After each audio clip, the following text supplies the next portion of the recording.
I dođe jedan od 7 anđela koji imahu 7 čaša i govori sa mnom i reče mi: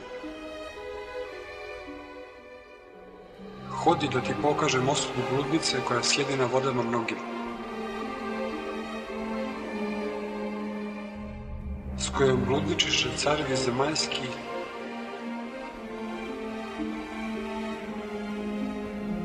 i stanovnici zemlje opiše se vinom bluda njezina.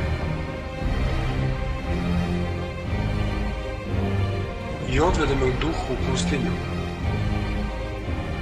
i vidjeh ženu gdje sjedi na crvenoj zvijeri koja biješe puna imena hulnih i imaše 7 glava i 10 rogova. I žena biješe obučena u porfiru i skerlet i nakiđena zlatom i dragim kamenjem i biserom i imaše čašu zlatnu u ruci svoje,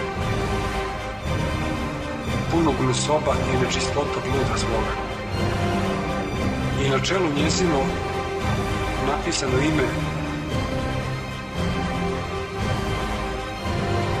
Tajna, Vavilon veliki,